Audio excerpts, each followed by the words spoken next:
Com a deputada federal e presidente do PT, a deputada Gleisi Hoffmann. Deputada, boa noite. Bem-vinda de volta ao Expresso. Mona Lisa falando com a senhora me ouve bem? Ouço sim, Mona Lisa. Boa noite, um prazer estar aqui com vocês, falando com os telespectadores da CNN. Muito obrigada, porque essa é a nossa batalha desde sempre, ter todos os lados ouvidos aqui na plenitude, ao vivo, em entrevistas sem edição. Essa é a maravilha, né, da democracia da informação. Mas vamos lá, deputada. Eu gostaria de saber da senhora se a senhora teve tempo de conversar com o ex-presidente Lula logo que saiu ali o placar. Foi uma surpresa, né? A gente não imaginava que os ministros ali iam pedir a palavra e adiantar o voto, mesmo que as manifestações deles já eram previsíveis. Teve tempo de falar com o ex-presidente? Se sim, o que ele disse? Claro, saber da senhora o que significa esse placar, 8-3 para a volta. Então, claro que a gente já está falando da volta do ex-presidente Lula ao cenário político, mas um placar que parece que dá um pouco mais de legitimidade. Quero ouvi-la, por favor. Ô, Mona Lisa, eu falei rapidamente com o presidente, liguei para dar um abraço, cumprimentá-lo, afinal ele foi um lutador, né, para que a gente pudesse ter essa vitória que foi muito expressiva e importante para nós. Ele está feliz, claro, julgo que está de alma lavada com essa decisão. Esse julgamento de hoje foi o passo importante, fundamental, para que a gente possa fazer o resgate da justiça para o presidente Lula. Era o que a defesa pedia desde o início. Aliás, foi o primeiro pedido da defesa, já na petição que colocou a primeira petição contestando o julgamento do presidente Lula, porque o juízo de Curitiba, da Vara Federal do Paraná, né, sob a liderança de Sérgio Moro, não era competente para julgá-lo. E, aliás, isso ficou muito claro na própria sentença que condenou o presidente Lula, feita por Sérgio Moro, quando ele falou que não havia relação do triplex com nada da Petrobras. Então, ele já disse isso. E o juiz de Curitiba só podia julgar casos que fossem relacionados aos chamados desvios da Petrobras. Então, eu diria que a decisão de hoje, ela rompeu, né, o pecado original, o vício original do processo. E isso, obviamente, agora abre as condições para que muitas outras coisas que estão fora do lugar sejam colocadas no lugar. A senhora acha que é hora do ex-presidente Lula fazer aquele meia-culpa, apontar os erros, porque a gente teve essa decisão, mas o entorno da Operação Lava Jato, as várias revelações, esquemas de corrupção, até ali do que estava muito perto, né, do governo e muitas vezes dentro do governo também, mas não na pessoa do ex-presidente. É hora, a senhora acha, de fazer esse meia-culpa, talvez uma outra carta ao povo brasileiro, algo do tipo? Deputada. Meia-culpa do quê? Se acaba o judiciário dizendo que aquele juízo que fazia exatamente o julgamento dos casos atinentes à Petrobras não poderia ter julgado o presidente Lula. Ele não era responsável por aquilo. A justiça tem que investigar quem são os culpados, se teve culpados, quais são os crimes cometidos, processar e julgar. Ninguém aqui está querendo esconder corrupção e nem ser conivente com ela. O que não pode é uma pessoa que não tem culpa, que é inocente, pagar por isso. E vamos combinar aqui, né, Mona Lisa? O presidente ficou 5 anos, mais de 5 anos, né, sendo massacrado na imprensa, na mídia, na sociedade, cumpriu uma pena que não devia, uma pena ilegal e injusta, ficou 580 dias preso, não quis fazer nenhuma mediação na justiça, não aceitou prisão domiciliar, não aceitou tornozeleira, não aceitou nada. Disse assim, não, eu não troco a minha liberdade pela minha dignidade. Eles vão ter que explicar os atos que fizeram comigo. Então, acho que o presidente Lula pagou por algo que não merecia pagar. Todos nós sofremos muito nesses 5 anos.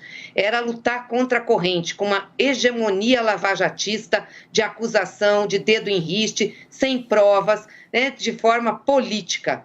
Aliás, Moro foi considerado suspeito pela segunda turma do Supremo Tribunal Federal. Além de incompetente, um juiz suspeito, um juiz que teve lado, um juiz que articulou dentro do processo para julgar um homem que ele não podia julgar. Então, presidente Lula está com a consciência muito tranquila em relação a isso. Eu acho que hoje o STF reestabeleceu as coisas. Como eu disse, sanou o vício original, o pecado original. Daqui para frente, nós temos ainda muitas coisas para falar, para dizer à sociedade brasileira, e tem muitas coisas para serem consertadas que foram problemas dessa Lava Jato. Aliás, queria dizer que a injustiça não foi causada só ao presidente Lula. A injustiça foi causada ao Brasil, porque essa operação, Sérgio Moro, né, no afã de querer desconstruir uma figura como o presidente Lula, não titubeou em desconstruir o país, desconstruiu a Petrobras, entregou nossos segredos para as agências internacionais. É só ler o Le Monde desse final de semana para saber as articulações que foram feitas. E nos legou o que é de pior: um presidente da República que não tem condições de ser presidente, não dá conta do recado e, muito pelo contrário, né, atenta contra a saúde e a vida das pessoas e não faz a gestão correta da pandemia. Então, a condenação de Lula e esse processo todo foi ruim para ele, foi injusto, foi ruim para nós, mas, sobretudo, foi ruim para o Brasil, o que é muito triste. Caio Junqueira, chega na conversa, Caio. Deputada, muita gente no governo, no atual governo, acha que Lula é o adversário ideal para o presidente Jair Bolsonaro em 2022. Eu quero jogar para o lado da senhora, para o lado do Partido dos Trabalhadores. Para o PT, Bolsonaro é o adversário ideal em 2022? Nós não temos problema com adversários, Caio. O que nós temos é um projeto para o Brasil. E vamos discutir esse projeto com quem quer que seja. E, aliás, nós nem temos a definição de que o presidente Lula será o candidato do PT, será nosso candidato. Ele representa uma esperança, claro que eu quero muito e gostaria muito que ele fosse. Mas essa discussão nós não fizemos ainda dentro do PT e não fizemos com ele. A única certeza que eu tenho, Caio, é que depois dessa decisão do Supremo Tribunal Federal, nós vamos ter eleições livres em 2022. Coisa que nós não tivemos em 2018, quando um dos candidatos, aliás, aquele que estava na frente, foi impedido de ser candidato por uma decisão judicial que agora nós estamos vendo que não poderia ter sido tomada e que foi injusta. Então, acho que para a democracia o que nós temos que comemorar é que em 2022 nós vamos ter eleições livres. Deputada, a senhora disse, não fizemos ainda essa discussão para saber se o ex-presidente Lula será o candidato. Essa discussão será feita quando e com quais nomes ali ao lado do ex-presidente Lula? A senhora poderia adiantar? Se sim, nós adoraríamos, obviamente. Pelo amor à notícia apenas. Claro. Não, Mona Lisa, nós não começamos essa discussão, até porque nós avaliamos que a gente está vivendo um momento muito difícil no Brasil. As pessoas estão morrendo. A gente perde em vidas um pequeno município por dia. Nós estamos com a média de perder 3.000 pessoas, 3.500 pessoas por dia. Isso é a quantidade de população de muitos municípios brasileiros. Então, nós estamos perdendo uma cidade por dia. Já perdemos uma cidade média.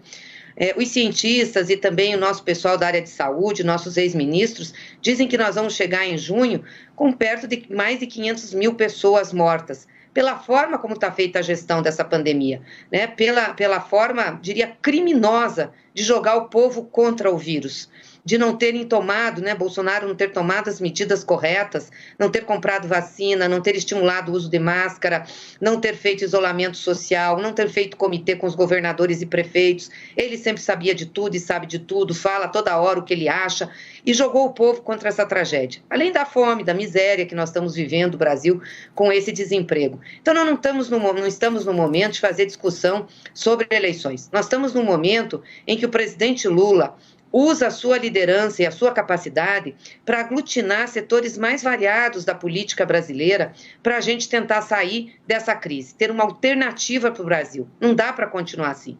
E esse é o papel que o presidente Lula tem agora. É óbvio que nós vamos ter que fazer também discussão eleitoral, mas isso nós vamos fazer a partir do segundo semestre, mais para o final do segundo semestre.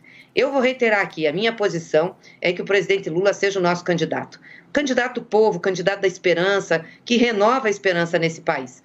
Mas, obviamente, isso depende de uma decisão dele e de conversar com a nossa direção partidária, nossa executiva, as lideranças do partido, conversar com o Fernando Haddad, conversar com os nossos governadores, conversar com a nossa bancada federal, com os nossos senadores, que são pessoas que fazem a política e que estão no dia a dia nessa militância. Tá certo. Deputada, muito obrigada por falar sim aí para conversar conosco aqui na CNN. Saímos correndo aí para fazer a repercussão correta.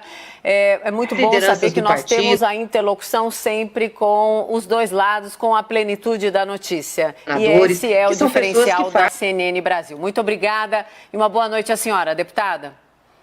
Boa noite, Mona Lisa, boa noite, Caio, e boa noite a todos os telespectadores da CNN. Muito obrigada, Caio Junqueira, que participou comigo da entrevista. Vamos então para o outro lado, porque teve manifestação do presidente Bolsonaro. O presidente comentou aí a decisão do